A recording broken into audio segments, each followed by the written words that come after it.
The All-Star game is in the rearview mirror. The post-break stretch is upon us. It is time for the first annual State of the Padres address. Welcome into Friar Territory. Kyle Glaser alongside Heath Bell. Heath, the All-Star game is in the rearview mirror. It's about to get real. Yeah, it's going to be really interesting to see what moves teams are going to make, especially what the Padres are going to do. Are they going to buy? Are they going to sell? Are they going to do a little bit of both? It's going to be interesting to see. Absolutely. Before we jump into the state of the Padres, I want to remind everyone we have a great giveaway going on at Chat BCC. Think you know ball? Prove it in our trivia game for a shot at winning an authentic MLB jersey of your choice worth up to $400. Here's how to enter. Sign up at foulterritory.chat, play trivia, crush it, and you might win. We are picking one winner from the top 10 scores at random. The deadline to enter is July 20th at 11:59 p.m. Eastern. Once again, great giveaway going on right now in our Beak Chat BCC group chat. Make sure and check it out. All right, Heath, my fellow San Diegans, the state of the Padres is okay. There are some good things happening. There are some less than ideal things happening, or things that need to be addressed. And we will get into all of them. Heath, as a former player who identifies strongly with this franchise, who is remembered first and foremost as a member of this franchise throughout all the teams you played with, and who still has connections to this franchise, I really want to get your perspective. What, in your view, is the state of the Padres organization, not just the team on the field this year, but the entire organization? Honestly, where do they go to the future? I mean, I think they're thinking, yes, we want to win this year. We'd love to do it, but we don't want to have to keep spending money year in and year out. So let's try to find something long term. So I think the trades they're looking for is somebody they're going to have control for a couple years. Yep. They're not going to be quick to get big name guys. And I feel like after this season, we're going to lose some guys. So it's kind of like we're not going to go all in and try to win this year, but we're definitely going to try to upgrade, but not upgrade to lose the farm like we have in the past. So it's kind of where I feel like the organization is right now. It's a fair point. The Padres are 52-44. They're second place in the National League West. They hold the final National League wildcard spot. When I look at the organization as a whole and do a state of the Padres, let's start with the good. In terms of on the field, the pitching, the base running, and the defense are all in great shape, both in terms of the performance on the field, but also the coaching, the processes and structures in place. All that is great on those fronts. From a front office perspective, there are a lot of really good scouts in the Padres organization on both the pro and amateur sides. This is a fully built out and fully funded scouting department, something this organization has not always had in the past.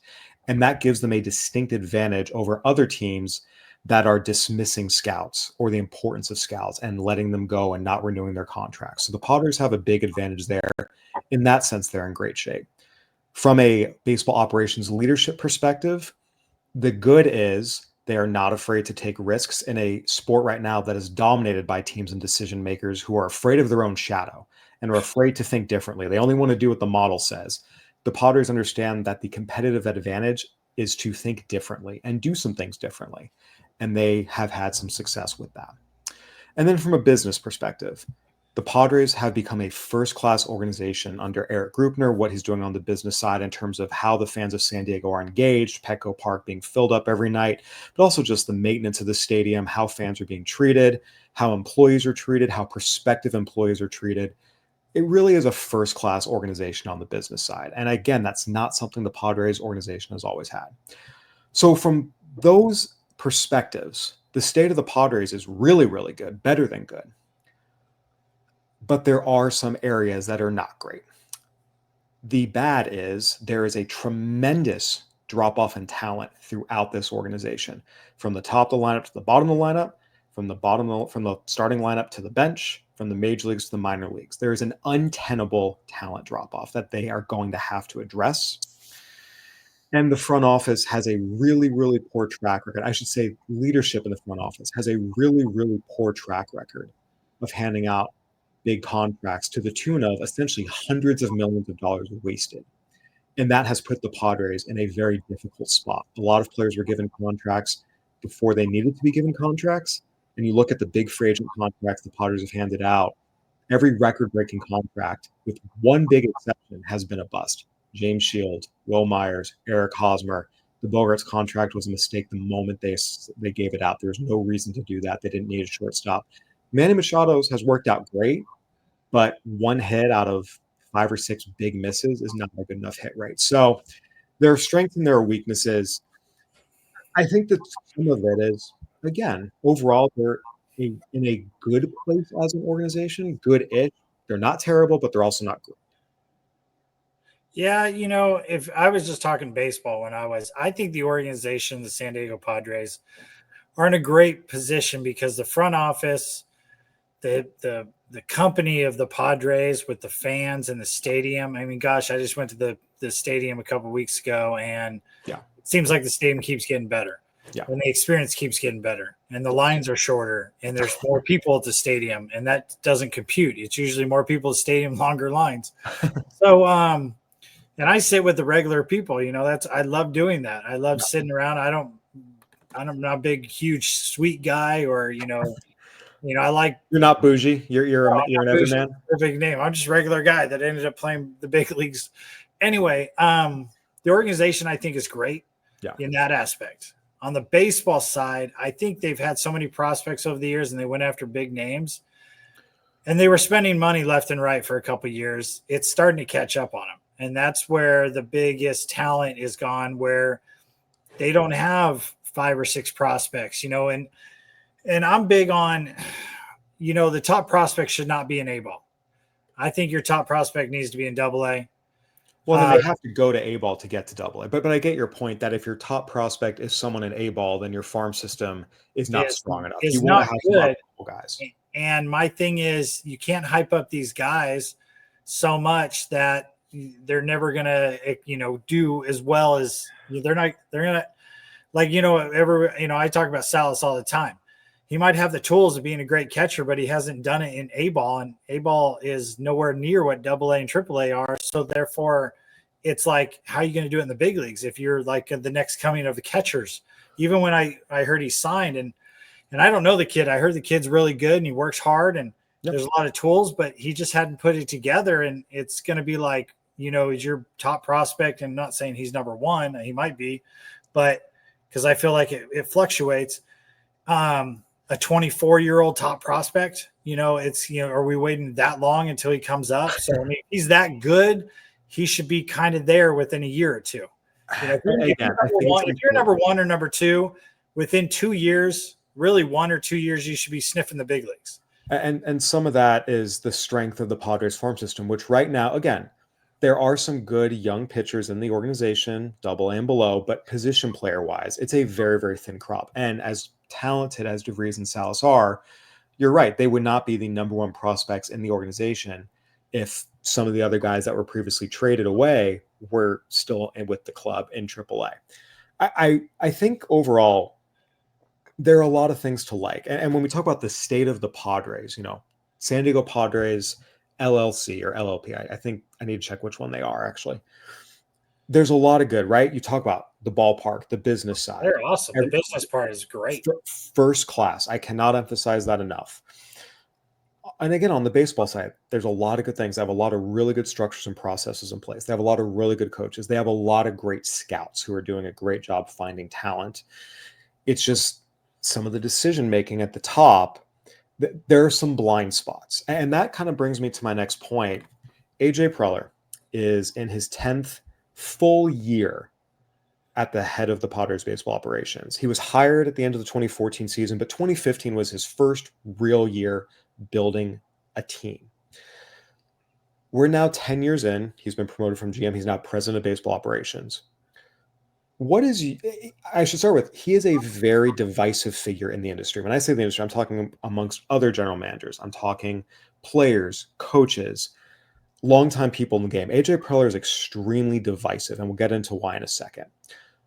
As a former player who cares deeply about this franchise and knows the ins and outs of how front offices work, what is your opinion of AJ Preller? Because this is a big part of the state of the Padres organization is what is the status of their president of baseball operations? See, here's the thing. I would say his first couple of years, he was a guy that tried to do a bunch of things that never worked out. Then when he got opportunity to spend a bunch of money, he spent a bunch of money, and we got some big name guys, but we also got some guys that we shouldn't have got, and probably, like you were kind of saying, spent too much money. Didn't spend it wisely. Yeah. And the last couple of years, yeah, I feel like, you trade, I'm not huge on prospects. I'm like, go ahead and trade them for the veterans, this and that, and, get big league guys that are ready. If they're that good, they should be in the big leagues doing well.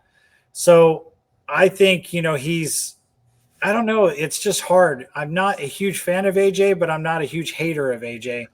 It's just kind of, I feel like he's done too many things wrong than too many things right, but I'm not trying to bag him. I'm not trying to say he's horrible, but I'm just saying he's stuck in his ways a little bit. And I'm big with the front office that you have GMs that are very honest, and they tell you, and, sometimes, they say, hey, we're not going to trade you. And then you get traded, but they're honest. And they say, look, a trade came along that I couldn't refuse. And they have been honest. They were honest with Eric Hosmer when he was on the block. So they have done a good job of that. I do want to give them credit for that. No, they've done some things like that. But my point is, AJ, the first couple of years was one person. The next couple of years, he was another person. And then the last couple of years, he's a different person. And I just don't know where he's at. So it's kind of hard to grade him. Like normally right now, 2 years ago, he'd be like trading, guys and picking up guys right now. And he'd just trade minor league guys or this or that. Now it's kind of like, well, we want to see. But is his hands tied now? Where he, in the very beginning, was like, hey, we need to stay within budget. Can you do this? And then there was a few years is like, we don't have a budget, just do whatever you want. And now I feel like they're kind of like, stay within budget, or we got to decrease a little bit. And when his hands he doesn't know how to deal with budgets. When I only have so much to spend, I don't know where to spend it correctly. Now, if I have all the money in the world, I can spend it anywhere. And you know what? Something will happen if I spend it everywhere. So I think he's made some good decisions and some good trades. And then he made some bad trades and bad decisions. So where the divisiveness comes in is this. On the one hand, the Padres under AJ Preller's leadership have made the playoffs 3 of the last 5 years. Something this franchise has never done in its history, make the playoffs 3 times in a 5-year span. On the other hand, he has been given unprecedented financial resources that this franchise has never had. And with it, the Padres have a 190-win season. And both points are accurate. So I will say this. When it comes to amateur and low-level talent evaluation, AJ Preller is one of the best in the game, and his staff is among the best in the game. When it comes to evaluating polish and higher-level players, he continues to struggle with that. And that has always been his struggle. And I think it's important for people to understand amateur talent evaluation and major league roster construction are 2 completely different skill sets. It's like being a personal injury lawyer and a trial litigator. You're both lawyers, but it's completely different experiences, completely different skill sets, completely different personalities. And that was a tough adjustment for him. And I want to give him credit. He has grown, and his major league roster construction has been better than it was when he first got started. But there are still a lot of the same problems, which is top-heavy rosters. He loves stars. The Padres talk a lot about aliens. They want to find aliens, and that's great. If you have 5 aliens, that's great. But they also need to understand you also need to have some pretty good above-average Joes to fill out your roster. If you don't have it, it doesn't matter how many aliens you have. You can't have 3 automatic outs at the bottom of the lineup. And that is something that has been a constant theme throughout AJ Preller's tenure is top-heavy lineups, chasing the stars, not appreciating that you're only as good as your weakest link. And again, teams sometimes pay lip service to makeup. I have my own thoughts on this, but I don't want to dwell too long. Whether the Padres are just paying lip service to makeup or they don't assess it accurately, they've done a pretty poor job overall of creating healthy interpersonal dynamics in the clubhouse. Healthy clubhouses have been the exception during AJ Preller's tenure, not the rule. And that's part of the reason why in 10 years, he cycled through 5 full-time managers. So again, there's some strengths. I want to give him credit for growing. He's also great about taking responsibility. He's great at crediting scouts. He's great at having a thick skin and understanding that being criticized is part of the job. He does all that really, really well. But the hundreds of millions of dollars in poorly thought out contracts combined with continued blind spots in terms of how to fill out a roster and assess makeup, it makes it tough. And I think right now, when you look at the state of the Padres, a lot of this does depend on this trade deadline. Does AJ Preller hit on his trades, both in terms of making sure they're acquiring the right players at the right positions, as opposed to doing the whole, we're just going to acquire the best talent and make it fit. That's not how it works in Major League Baseball. The pieces have to actually fit.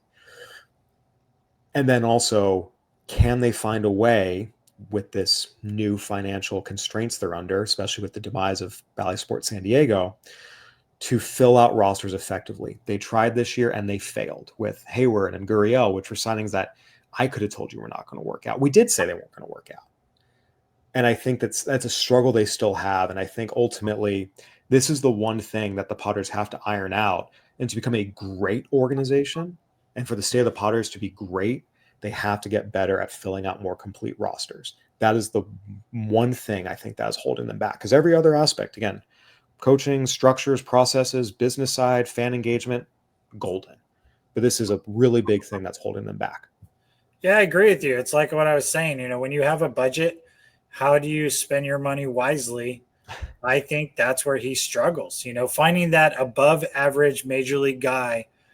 Every team has about 5 of them, and there's nothing wrong. They end up playing, usually 14 years, those guys. But it's like they were on this team and they were on that team, and every team usually has 1 or 2 guys, like a bench guy that everybody knows. Yeah. And he's been there for 5 or 6 years, and he's not a young guy. He's like a veteran, but he's there. And then you have that 1 or 2 guys that are play every day that it just helps out once in a while, and it does just enough to stay on the team, but doesn't do bad enough to be like, oh, he's a hole in the lineup and he's an automatic out. Yeah. So it's like, you got an average, major league guy, and that's awesome. And those are the backbones of your team, because they get a little hot, every team has them. Every good team has them. And I feel like for us, stars and scrubs doesn't work. You have to have, you have to have stars and depth. And we have stars, and who are we going to get next year? Who are we getting next year? I mean, it's like those, we need to have a couple guys that, that are going to be here for the long haul. They might sign 1 or 2 million or something like that, or 1 year with an option, but like, we go back to pitching, and I know we had pitching, but we had, they went to Kansas City a year and a half ago. On Michael Wacha. And some of that was they pitched so well in San Diego, the Padres couldn't afford them anymore, which again, structures, processes, coaching to help guys elevate their games is there. I just, again, when I zoom out and we say, what is the state of the Padres? This is why I say, that's why I think the baseball side in the future, it's what's going on next year and the year after that. Yeah. The state of the Padres is it's solid. It's good, but it's not great. And it's certainly not terrible. And to get to great, they're going to have to fix this blind spot on the baseball operations side. All right, Heath, we have a lot more to talk about, including the Padres showings in the All-Star game, which unfortunately were not very memorable. Talk to you a little bit about the All-Star selection process and what it's become. And we are going to make our post-break predictions for both the Padres and baseball at large. Quick word from our sponsors. We'll jump right back into it. Hey, have you heard of Built? No? Do you pay rent? Yes?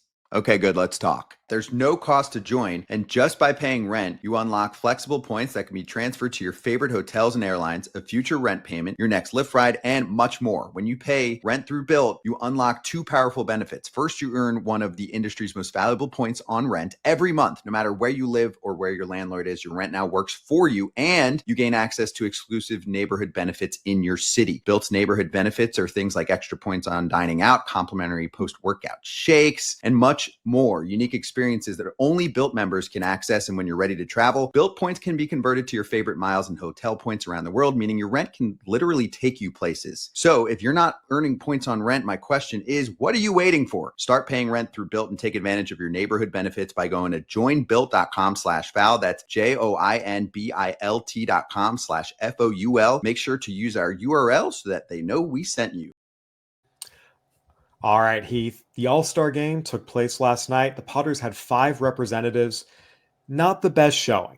Manny Machado 0 for 2 with 2 strikeouts. Fernando Tatis Jr. 0 for 2 with 2 strikeouts, though he did walk, steal a base, and score a run. Robert Suarez gave up a pair of runs. Andre Morejon gave up a pair of runs. Really, the best showing was Jason Adam, who relieved Clayton Kershaw, faced one batter, and struck out Ryan O'Hearn.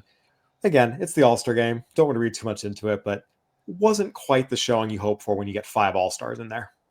No, but it was very memorable. Tatis scored and stole, and that was exciting. Manny, one of the strikeouts was the first ABS challenge. Yep, ABS challenge, so that was kind of cool. And Robert Suarez, the whole time I'm like, throw a changeup, just throw a changeup. But here's the thing: if Robert Suarez didn't do what he did, and the American League did not come back, we would not be talking about how this was one of the coolest and exciting All-Star games with the swing off, the home run derby.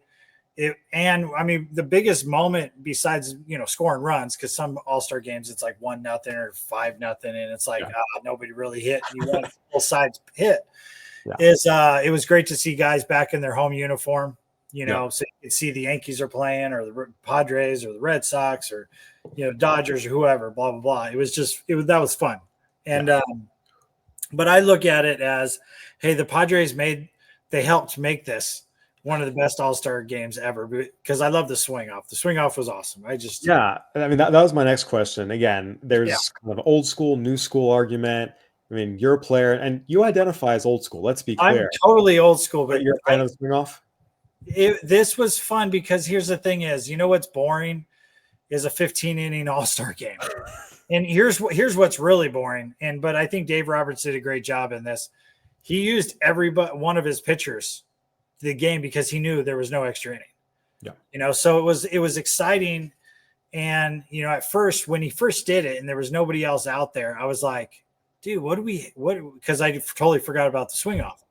And I'm thinking, okay, the 10th inning, okay, we're going to have nobody. We're going to have a position guy throw up there. I mean, a coach throw, and I was thinking, like, I know Woody, one of the first bring Cal Raleigh's dad back out. And I'm like, let's throw the coach out there, throw BP or something. But it, turned out to be awesome. And I'm old school, but I like a little new school. I just like some of the new school doesn't respect the game as much as the old school did, where I think this totally respects the game. It's an All-Star game. It's supposed to be for the fans. It's exciting.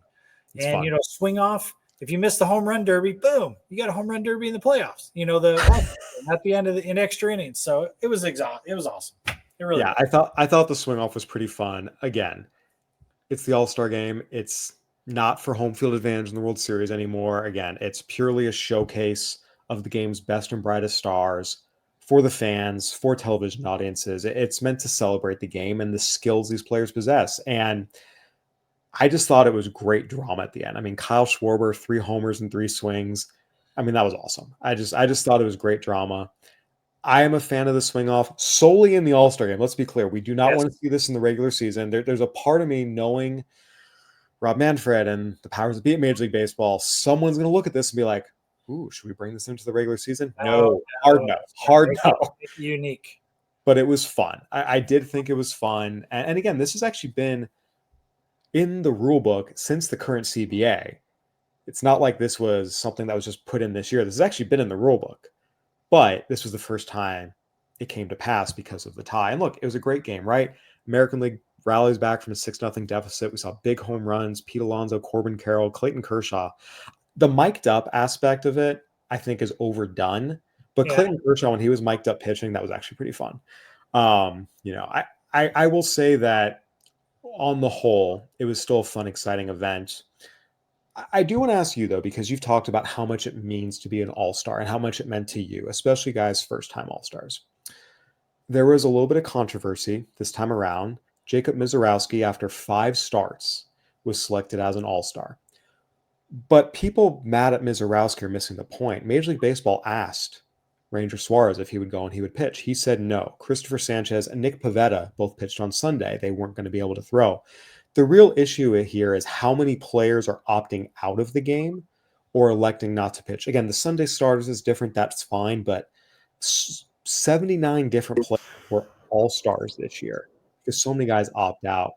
Where are you on this in terms of players saying, hey, I just want to rest my body, I'm going to pass on this? Where do you kind of stand on all that? My honest opinion is it's horrible for you to opt out for an all-star game because we do this for the fans. We play baseball. We make millions of dollars. Yeah. They're making crazy millions of dollars now. And we wouldn't have a game if it wasn't for the fans. And for them to opt out, it's like the NBA when, certain guys, I've heard the last couple of years, I don't follow basketball as much and like I did as a kid, but they're making guys play more because guys don't want to go on the road and play. They want to take days off. Yeah, they don't even management in the NBA is a big thing. Yeah. Yeah. And they don't even play every day like baseball. Baseball takes a lot of toll on your body, but you got to sometimes give back. And I'm telling you, all the all-star guys that were at the game were in Atlanta. They're tired. Their bodies are breaking down, this and that. But that excitement for a full stadium to see the other great guys on the other team, on your team, just brings this, electric, you feel that energy and you could go out there and perform and you're having a good time knowing, okay, if I strike out, I make an error, I give up a run, it's not the end of the world. It's fun. It's exciting. It's not going to matter on my stats, blah, blah, blah. And it's just one of those things that it's an electric, but so many guys, and I've heard it when I was playing, I don't want to go. If you decide to go and you're like, I just don't want to pitch or let me just get one at bat because I'm dealing with a little injury, that's fine. You're there. Yeah. And you played a little bit, but don't be like, no, I don't want to go. No, I don't want to go. No, I don't want to go. No, I don't want to go. And it's just like, it's mind boggling to me how guys don't want to be a part of this. They feel like they're, a vacation or spending time is more fun or is more important than giving back to why you are in your position that you're in right now for the fans. Yeah. So I've had an opinion for a while, and I've said this on radio. I've talked about before. People who are seeing it for the first time, I'm sure someone on Twitter will yell at me and call me an idiot for this. But the standpoint I come from is Major League Baseball, we say it's an exhibition, but Major League Baseball is not charging exhibition prices, not charging spring training prices here. All-star tickets, everything, the home run derby, all-star game is extraordinarily expensive. And if you're going to charge fans a premium price, you need to deliver them a premium product. And I think it is disrespectful to the fans you are charging exorbitant prices for to not put the best possible product out there in terms of the best, most deserving players. So I have long had the thought, and I still believe this strongly. Players, hey, okay, you're too hurt to play in the All-Star game? Okay, it's an automatic 10-day IL stint. If you're too hurt to play in the All-Star game, then you're too hurt to play, period. If you institute that, I guarantee you all these guys are going to be playing the All-Star game real fast. I really, truly believe that it is imperative for Major League, for all businesses, to deliver the best possible product to their customers, especially their premium signature jewel products. And I do believe Major League Baseball should institute this rule to ensure that the best players do play. If you are too hurt to play in the All-Star game, then it's a 10-day IL stint for position players, 15 days for pitchers. The exception is the guys who start on Sunday, but they still have to show up. That's my biggest thing. Yeah. I don't know about that far, but I kind of agree there should be some kind of punishment. But my biggest thing is like you should show up. I remember watching the All-Star game, and like there were some guys that never got into play because the starters pretty much played the whole game. Maybe they were like, well, I'm not the big name guy, but I'm having a great year. Maybe I'll get a pitch hit. Maybe, maybe I'll get one guy out of somebody's struggles. Yeah. But it wasn't, and now it's like, we'll just get everybody. Again, so, I think it's important for the best players to show up, and Major League Baseball needs to put processes in place to ensure they do.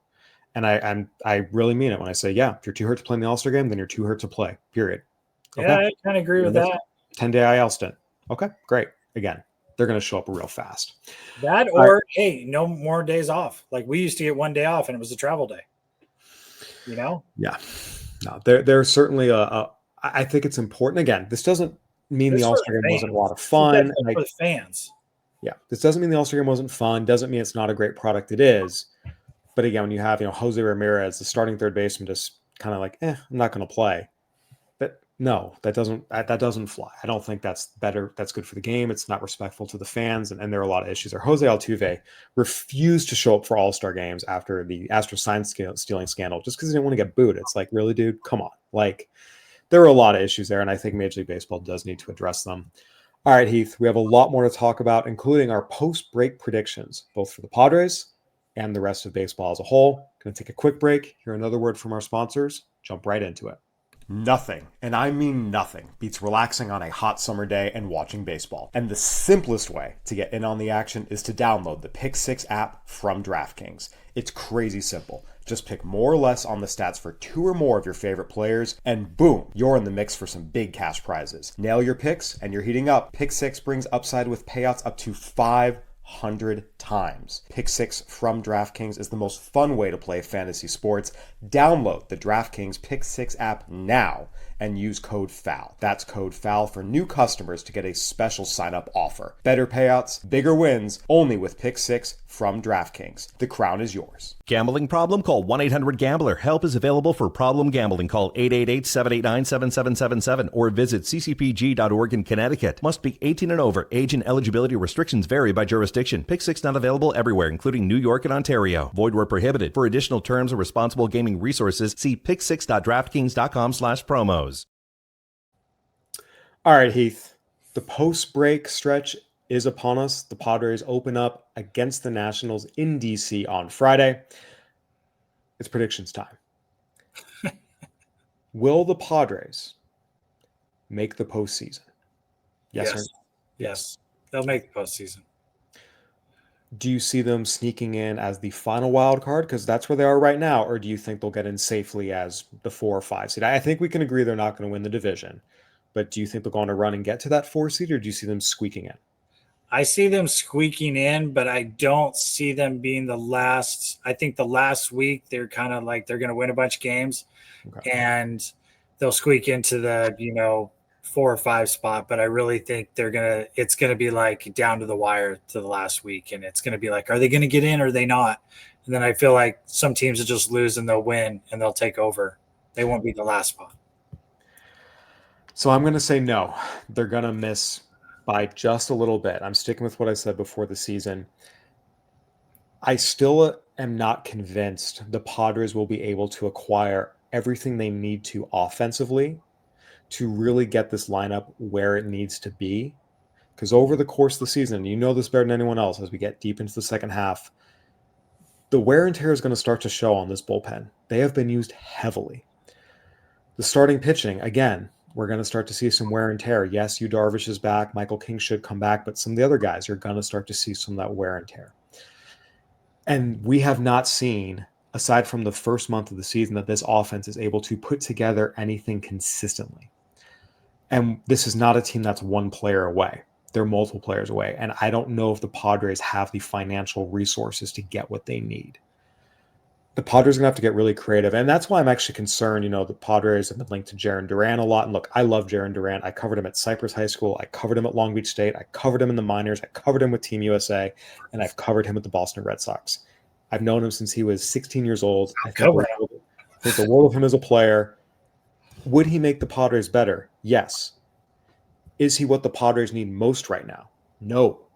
They need a catcher most right now. And the fact the Padres are so single-minded in their pursuit of him, to me, tells me again they're doing the thing again where they get locked onto this one player, and this is one of AJ Poe's other faults. He gets obsessive about certain guys and won't let it go, even when it's to the detriment of the team.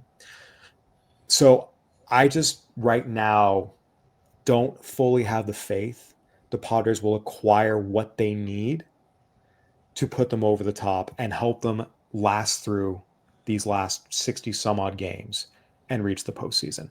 I could be wrong. I've been wrong before. I will be wrong again. I think it'll be close, but I think they're going to finish with 86 wins and be just on the outside looking in.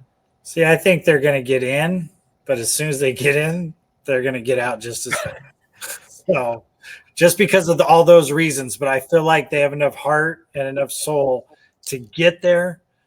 But I think it's going to, as soon as they get there, and be like, what, we're out? We're gone? What? I feel like, unfortunately, it's going to be that fast. And for the record, I do want to agree with you there. This team has shown an incredible amount of resilience. There is absolutely a mental toughness to this team that has not always been there with previous Padres teams. And I do want to give them credit for that. Again, this is not a bad team. This is not a terrible team. This team has a lot of things to like. The offense is just such a drag on everything else. I have a hard time buying into, hey, they're going to go on a big second half run. Everything's going to click all at once, and they're going to take off like they did last year. It's hard for me to buy into that. Again, I've been wrong before. I will be wrong again. We will see. Heath, with that, who do you think is the favorite in the National League right now? Who do you see here as we hit the post-break mark is the favorite to reach the World Series out of the National League? You know, you'd have to say the Dodgers is the favorite. I think some people are saying the Cubs just because they're so happy or this and that, or Philly, but I really think it's the Dodgers are the favorite. They really are, unfortunately. Again, we'll see what Tyler Glasnow and Blake Snell and Roki Sasaki, potentially, all these talented arms are able to do when they get back. If Shohei Ohtani can really build up to throwing 6-7 innings come October, that will go a long way. Look, the Dodgers are super talented. You can't count them out. They haven't been playing that great, and their offense has actually been a little more vulnerable than I expected. We just saw Milwaukee shut them down. My NL World Series pick is actually the Phillies at this point. I just think that you look at this rotation, 1 to 5, I think it's as deep and as good as any in baseball. I think this lineup, again, when everyone's healthy and rolling, is every bit as dangerous as the Cubs and Dodgers, if not more so. You know, they could certainly use an extra arm here and there in the bullpen to help, but they'll go get it. Dave Dombrowski is a master trader. I really do think if I had to pick today, I think it would be the Phillies and the Dodgers in the NLCS, the Phillies coming out on top just because of the strength of their starting rotation and representing the NL in the World Series. That'd be my pick. I like Philly. I just don't think it's Philly's year, unfortunately. I mean, I feel like they're going to win a World Series in the next couple of years. Yeah. There's just something about me. I feel like Philly's going to fold again, and when they needed, to rise. They have had some early a really good team that just doesn't perform in the playoffs for some reason. And look, that pressure starts to build. It starts to mount. And that's a real thing. So we'll see. The American League, Heath, is very wide open. You look at the teams in first place. For the most part, it's the teams no one expected. It's the Blue Jays in the East, the Tigers in the Central, and the Astros in the West. I think everyone's, expected the Astros to be done. Okay, they traded away Kyle Tucker. They lost to Alex Bregman in free agency. Rodon Alvarez has barely played. And here they are. They're one of the best records in the American League. Who do you like out of the American League? Because this is a very, very wide open race. I think the favorite is Detroit. I mean, everybody doesn't really talk about them. I really just think they're just really – everything's clicking for them and everything's really good. And last year, they almost got there. I just think the favorite's Detroit. I mean, there's some outside like Toronto. I think has an outside chance of getting there. Houston's always going to be banging a trash can or something. Sorry, wow, you went there now because I was playing during that time. And there was some questionable things. We'll talk about that later. But and I've seen some. Wait! Don't you know? It was only 2017 the Astros were doing it. Yeah. Oh yeah. No. Let me just be frank. No one in the game believes that. No one in the game believes that. They didn't do it in the playoffs because they respect that more. Yeah. Yeah. So anyway, the Astros are always nothing to see here. Yeah. But I really think it's Detroit as the favorite. Yeah. The outside shot, if the Yankees do something, they might have a chance again. But I really think it's Detroit and then Toronto. And then my sleeper pick really quick. I know we're not talking about sleepers, is the Rays for some odd reason. I feel like they're gonna do some damage especially if they get to the playoffs. So, The but image of a World Series being played in a 10,000 seat minor league stadium is not particularly appealing, but I think that's why it would be funny. Reason that it might happen, because they're gonna be like, crap, where do we play? And they'll probably go to the Miami Marlins Stadium or something. I think it would be very much hubris for Major League Baseball having that happen. For me in the American League, I actually think the Tigers are my runaway favorites. I don't think people really appreciate how good this Tigers team Oh, is. they're good. This pitching staff is insane. Tarek Skubal, who's the best pitcher in the world right now. I love Paul Skeens. Give me Tarek Skubal. Jack Flaherty, who's a stud. Casey Mize, former number 1 overall pick, is having a great year that no one's talking about. Sub-3 ERA. And Reese Olson is the best starting pitcher in baseball no one's heard of. They have 4 legit studs they can throw at you. In this lineup, the Tigers hitting department deserves an unthinkable, I struggle to come up with the right word for how much credit they deserve for turning around Javi Baez's career. That was impossible. They got Javier Baez hitting, but also Gleyber Torres, Spencer Torkelson. They turned around so many guys who looked like they were on the downside or on the way out of the league. Then you add that to Kerry Carpenter, who's also the best hitter no one's heard of. Riley Green, who's a bona fide superstar. This is a dangerous lineup. You have a rotation no one wants to face, a deep, dangerous lineup. Again, like anyone else, they could add some help in the bullpen. They could add another arm to help them get through the stretch run. I just think this is a really, really dangerous team that, to me, is the clear-cut best team in the American League, and I don't think it's a fraud. I don't think it's just a function of, they play in the Central. This is a real, talented, dangerous team that no one will want to face come playoff time with that starting rotation. And I really think it's because of their manager. I really think he keeps guys loose and he turned guys around to make – I feel like the guys that struggled last year or the last couple of years, the hitters, offense. Oh, yeah. They weren't having fun. Well, they also were swinging everything. The Tigers were the worst organization. But I think, but when you're not having fun, you're just kind of like you're trying. You'll jump off a boat just to try to hit water and realize that you're in the middle of the desert, but you'll try it anyway. I think they're having fun again, and I think it started towards the end of last year / spring training, where I think it all goes around where the manager keeps the clubhouse like, hey, guys, don't worry about it. We'll be fine, this and that, and big in that clubhouse atmosphere out to the field, and people started having fun and started playing again, and you have that passion again. I mean, yeah. I know what it's like to not do well, and then it's hard to be, cheery. Yeah. So, and as an offensive guy, gosh, I mean, every day you're going 0-4 and you close your eyes, swing, you open your eyes, swing, and you're not making contact.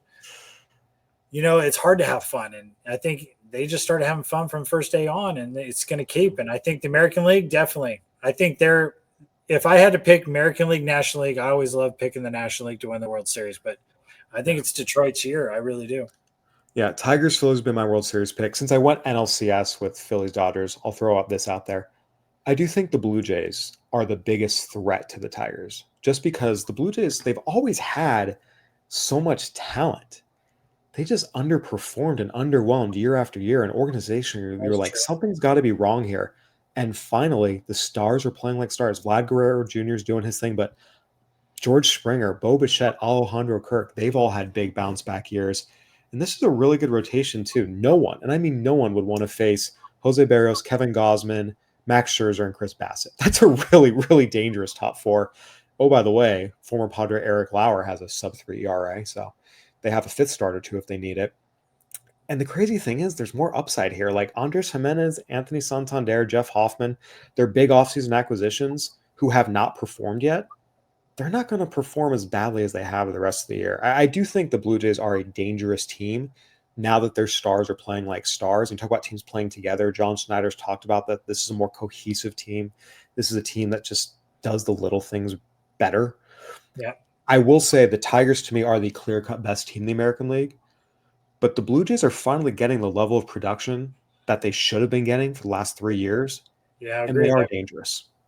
They're a very dangerous team, and I agree with you. Everybody's starting to play really well over there that we all thought a couple years ago was going to do well. Yeah. And they just never did.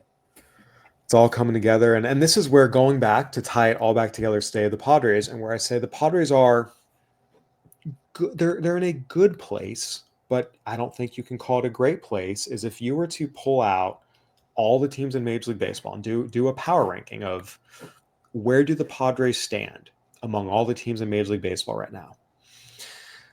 They're kind of on outside of the top 10 looking in, like maybe that 12 range. I mean, you can't argue they're a better team or they're in a better place than, again, the Phillies, the Dodgers. I think realistically, even the Mets and the Cubs right now. The Tigers are in a better spot. I think the Blue Jays have more talent. The Astros, and this ability to just constantly reload no matter who they lose, I think speaks to their strength as an organization. I do think you have to give the Yankees the edge. They are the defending American League champs, as flawed as they are. So I think this is where I say you can't be great if you're not top 10. And I just think the Padres right now, again, they're good. They're solid.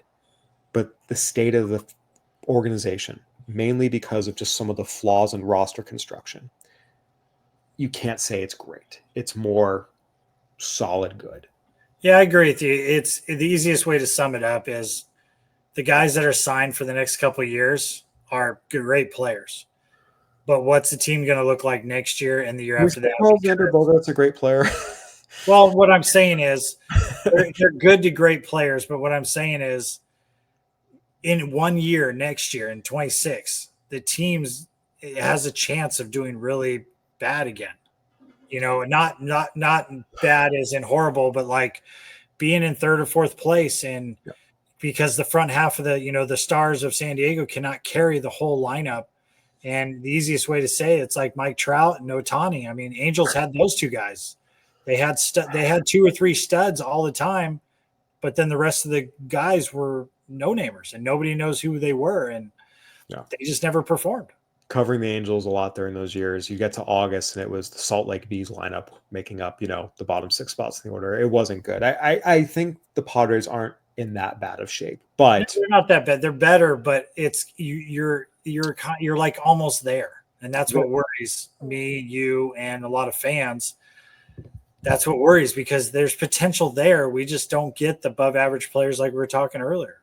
Again, the talent drop-off throughout the organization is untenable. They need to do a better job assessing polish, not just upside and tools and athleticism. Upside and athleticism are great, but you also need polished skills. And the Padres have long struggled to appreciate that. I cannot tell you how many conversations I had with the organization back when I was covering, the system for Baseball America. Hey, Cal Quantrill and Ty France, these are good players that have real skills that are going to play Major League Baseball. I'm like, nah, they're not that good. There's no upside. But hey, this DSL shortstop we have, man, he's going to be a stud. He should be above them. Even Franmil Reyes fell into this. They're like, I don't know. And guess what? Cal Quantrill, Franmil Reyes, and Ty France all had multiple productive years as big leaguers, where a lot of those high upside international signees that the Padres were always touting to me, most of them never made it out of AA. Well, it's because he loves shortstops. Well, some of them were outfielders and some of them were pitchers too. No, I mean, it just goes back to that has been. I remember there was a lot of pitchers that they're like, they got great arms. And I'm like, they're not pitchers. They've got great arms. I'm like, they're not pitchers. So again, I think that is a blind spot that the organization at the highest decision-making levels needs to address. Appreciating polished skills and not just going for upside and athleticism all the time. It's about a balance. And sometimes they've been out of balance. But we will see what happens. The trade deadline is coming up. The Padres have an opportunity to play themselves into a good position here coming out of the break. 6 games against the Nationals and Marlins. We'll see if they're able to take advantage. Heath, any final thoughts as we wrap up here? No, I want Friday to show up so we can watch the baseball. Hey, man, Love Island UK, you got 3 days to binge watch. You on it? Apparently, because the wife is watching it. Really? Okay. She watches all those Love Island, Ultimatum, whatever love shows, reality shows, Bachelor in Paradise, Bachelor, and if I go to bed, it's either fall asleep or watch a half hour and then go to sleep. Yeah, I can't do Love is Blind. My wife watches that one. I can't do that one. Bachelor in Paradise. That's actually the only one that is like actually interesting. All the other ones are so fake. Oh yeah, I admit Bachelor in Paradise makes me laugh. Love Island UK, I can watch like 30 minutes. I'm like, okay, this is dumb, but occasionally it makes me laugh. We started watching The Bear. So yes, these 3 days, well, I guess 2 days, Wednesday and Thursday, without any baseball or any live sports, it's tough, but we will get through it together. Friday will be here soon enough. Heath, thanks again for your expertise and insight as always. Let's go Pods. All right, everyone. This has been another edition of Friar Territory here on the Foul Territory Network. Go ahead, like, subscribe, comment, YouTube, Spotify, Apple, whatever platform you're watching and listening on. Please, please, please go ahead and subscribe on YouTube. It helps us out big time. We're growing the show. We got a lot of exciting stuff to come. And this is going to be a very, very, very fun second half of July through August and September. For Heath Bell, I'm Kyle Glaser. Thanks for watching and listening. We'll see you next time.